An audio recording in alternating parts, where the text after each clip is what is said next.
Dear students, आज हम psychology में कोहलबर्ग का नैतिक विकास सिद्धांत स्टडी कर रहे हैं। कोहलबर्ग ने जो नैतिक विकास का सिद्धांत दिया है बहुत इंपॉर्टेंट है कॉम्पिटिटिव पॉइंट ऑफ व्यू से। बहुत सी बार तो यही क्वेश्चन आ जाता है कि चाइल्ड साइकोलॉजी के अंदर बाल विकास में कोहलबर्ग ने कौन सा सिद्धांत दिया है, नैतिक विकास का सिद्धांत, सामाजिक विकास का सिद्धांत, संज्ञानात्मक विकास। तो कोहलबर्ग ने नैतिक विकास का सिद्धांत दिया है। क्या बताया कोहलबर्ग ने, वो सारा जानते हैं जो एग्जाम में क्वेश्चन पूछे जाते हैं। सबसे पहले आपको पता पूछा जाए नैतिक विकास, ठीक है, का सिद्धांत किसने दिया है, तो प्रतिपादक होंगे कोहलबर्ग। इनकी दो किताबें बहुत पॉपुलर रही है, एक साइकोलॉजी ऑफ मॉरल डेवलपमेंट, एक the philosophy of moral development. Clear. और कोहलबर्ग ने नैतिक विकास की तीन अवस्थाएं बताई है। एक बताइए पूर्व परंपरागत अवस्था, प्री कन्वेंशनल स्टेज, एक परंपरागत अवस्था और एक पश्च परंपरागत अवस्था। कोहलबर्ग कहता है कि जो प्री कन्वेंशनल स्टेज है, पूर्व परंपरागत अवस्था है, उसका एज 4 to 10 ईयर्स होता है। इसका मतलब ही हुआ कि बच्चे का जब जन्म होता है तो उसमें कोई तरह की नैतिकता नहीं होती है। जिस तरह से सामाजिकता नहीं होती है वैसे नैतिकता भी नहीं होती है। इसका मतलब आपको कभी भी एग्जाम में पूछा जाए कि नैतिकता क्या है, बोलो जन्मजात गुण है या अर्जित है, तो अर्जित ही आंसर होगा, क्योंकि बच्चा 2-3 साल तो कोई नैतिकता होती नहीं है। इसलिए पहली स्टेज का एज ग्रुप 4 to 10 ईयर का बताया है। और उसके बाद कन्वेंशनल का 10 to 13 ईयर, और पोस्ट कन्वेंशनल स्टेज जो नैतिक विकास की सबसे अंतिम अवस्था होती है 13 के बाद। कोहलबर्ग ने नैतिक विकास की प्रत्येक अवस्था के अंदर 2 सब स्टेज उप अवस्थाएं बताई है जो कॉम्पिटिटिव एग्जाम के पॉइंट ऑफ से बड़ी इंपॉर्टेंट है। आप देखोगे यहाँ पर प्रत्येक अवस्था में 2 सब स्टेज। जैसे अपन पहली बात करें पूर्व परंपरागत प्री कन्वेंशनल में, एक है आज्ञा तथा दंड की अवस्था, एक अहंकार की या जैसे कि तैसे की अवस्था। कोहलबर्ग कहता है जब बच्चा छोटा होता है, 4 साल के बाद की बात कर रहा है, तो एक तो वो बोलो माता पिता की आज्ञा का पालन करता है और हमेशा दंड से बचना चाहता है। क्लियर। उसके बाद बोलो जैसे कि तैसा या ईगो स्टेज, बच्चा जब छोटा होता है तो अगर उसके साथ किसी ने कैसा भी बिहेवियर किया तो वैसा ही करना चाहता है। किसी दोस्त ने उसका बोलो कॉपी का पेज फाड़ दिया है तो वो भी पेज फाड़ता है, पेंसिल तोड़ दिए तो वो भी पेंसिल तोड़ता है। तो जैसे को तैसा अवस्था, यानी ये दोनों अवस्था प्री कन्वेंशनल में आएगी जो कि 4 to 10 ईयर है। क्लियर। तो एग्जाम में कभी भी पूछा जाए अहंकार की अवस्था या आज्ञा और दंड की अवस्था किस में आती है, पूर्व परंपरागत अवस्था में आती है। फिर बच्चा थोड़ा बड़ा होता है, जब बात करते हैं 10 से 13 साल की उम्र के बीच, एक होती है प्रशंसा की अवस्था, good boy good girl attitude. यानी कोहलबर्ग कहता है कि जब बच्चा 10 साल का हो जाता है तो लड़का हो या लड़की हो वो ऐसा कार्य करते हैं सबके सामने जिससे उनकी प्रशंसा हो, good boy good girl attitude. Clear. प्रशंसा की अवस्था।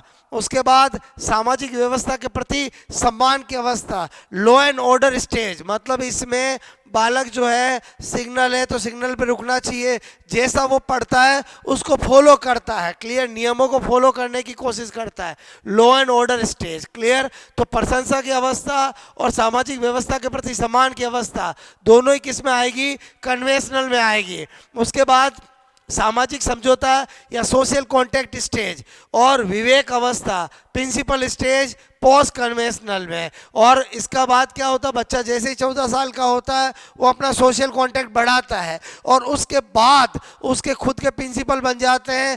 कुछ जगह उसको वो जो सही लगता है वो अपने विवेक से करता है। तो एक्चुअली क्या होता है, कोहलबर्ग बोलो बच्चों को कहानियाँ सुनाता था, इस एज ग्रुप वालों को भी कहानी सुनाता, इनको भी कहानी सुनाता, और कहानी सुनाने के बाद वो उनसे कुछ क्वेश्चन पूछता। तो वो क्या देखता है कि जो बच्चे इस एज ग्रुप के हैं वो आपसे मैं करूँ अपने इन अवस्थाओं के जैसे आंसर देते हैं। जैसे इसकी बहुत पॉपुलर कहानी है कि एक पर्सन की वाइफ बड़ी बीमार होती है और उसको हॉस्पिटल में ले जाता है। हॉस्पिटल वाले कहते हैं कि इसका ऑपरेशन करने के लिए बोलो बहुत महंगा इंजेक्शन आएगा, जिसकी व्यवस्था करो तो ही ये बच पाएगी। वो जाता है बोलो मेडिकल के पास, मेडिकल वाला कहता है इस इंजेक्शन के बहुत ज़्यादा महंगा है, इतने पैसे की पहले व्यवस्था करो। वो कहता है इतने पैसे मेरे पास है ही नहीं, लाख कोशिश करता पैसों की व्यवस्था नहीं होती है। तो उसके दिमाग में आता है कि मैं बोलो इसको इंजेक्शन को चुरा लूं। क्लियर? अगर नहीं चुराया तो मेरी वाइफ की डेथ हो जाएगी, और अगर चुरा लिया तो बोलो कुछ लड़ाई झगड़ा हो जाएगा, पकड़ा जाएगा। तो इसका मतलब ये हुआ जब ये कहानी इन बच्चों को सुनाता है, छोटे बच्चों को, तो बच्चे कहते हैं नहीं चोरी नहीं करना चाहिए, चोरी करना पाप है। क्लियर? लेकिन जब इन वाले बच्चों को सुनाता है तो ये बच्चे कहते हैं कि यहाँ पर बोलो आपको सबसे पहले कैसे भी करके लीगल इलीगल तरीके से वो दवाई ले जाकर वाइफ को बचाना जरूरी है। जेल होगा जो भी होगा बाद में देखा जाएगा। यानी ये जो है वो अंतिम अवस्था, प्रिंसिपल स्टेज है, जिसमें बालक का खुद का विवेक काम में लेता है। इसी तरह से इसकी बहुत कहानियां पॉपुलर है। बोलो आपसे मैं कह रहा हूँ, कॉलबर्ग कहता है कि अगर एक बच्चा जो है वो छोटी एज में है तो वो सिग्नल पर बोलो रुकता है और सिग्नल के बोलो स्टार्ट होने पर जाता है। ओके, ये सबको करना चाहिए। लेकिन कॉलबर्ग कहता है कि अगर सपोजेड सिग्नल पर कोई बच्चा गाड़ी पे रुका हुआ है, साइकिल पे, एक्टिवा पर, और सिग्नल के उधर किसी लेडी का एक्सीडेंट हो गया, तो क्या उस सिग्नल को तोड़ के लेडी को बचाना जाना चाहिए कि नहीं जाना चाहिए? तो ये वाले बच्चे कहते हैं कि लॉ एंड ऑर्डर को मानना चाहिए, कोई सिग्नल नहीं तोड़ना चाहिए। लेकिन जब इनको सुनाते हैं तो ये कहते हैं क्योंकि इनकी प्रिंसिपल स्टेज है, इनका विवेक बहुत बोलो डेवलप हो चुका होता है, तो ये कहते हैं कि सिग्नल गया बाढ़ में, पहले लेडी को बचाना है। तो इसका मतलब कॉलबर्ग कहता है कि जैसे जैसे हमारा एज ग्रुप बढ़ता है वैसे वैसे हमारे नैतिक विकास का बोलो विकास होता चला जाता है। तो यहाँ पर कॉलबर्ग ने पूरा अपना सिद्धांत 3 अवस्थाएं और 6 उप स्टेज के आगे पीछे घुमाया है। आपको ये याद होनी चाहिए तो आपका काम हो जाएगा। ओके, तो मैं एक ट्रिक बता देता हूँ, उस ट्रिक से आपका काम हो जाएगा।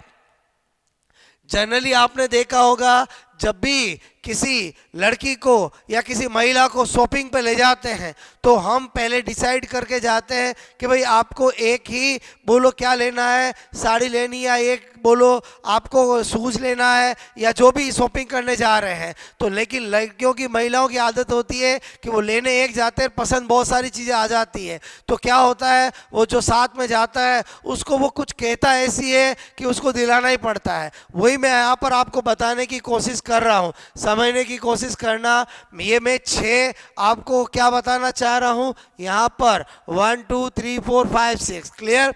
यहाँ पर एक लड़की है, एक लड़के के साथ शॉपिंग करने जाती है। उसको बोलो शूज के शोरूम में बहुत सारे चप्पल, जूते, शूज पसंद आ जाते हैं। तो वो लड़की क्या कहती है लड़के को कि आपसे मैं कहूँ ऑर्डर, ठीक है, ऑर्डर ऑल शूज, ठीक है, ऑल शूज गुड, ठीक है, look super pretty. Super pretty मतलब वो कहती है कि देखो बोलो ये शूज कितने अच्छे दिख रहे हैं, कितने सुपर प्रीटी है। तो इसका मतलब वो लड़का समझ जाता है अब सारे दिलाने पड़ेंगे। तो यहाँ ऑर्डर ऑल का मतलब हो गया कि ऑर्डर एंड पनिशमेंट, ठीक है, पनिशमेंट स्टेज। ओके, आज्ञा और दंड की अवस्था। शूज से क्या हो जाएगा बोलो, सेल्फ स्टेज, ठीक है, ओके, ईगो स्टेज। उसके बाद यहाँ पर good boy attitude, good boy attitude. Clear? और फिर मैंने कहा लुक से लॉ एंड ऑर्डर, ठीक है, लॉ एंड ऑर्डर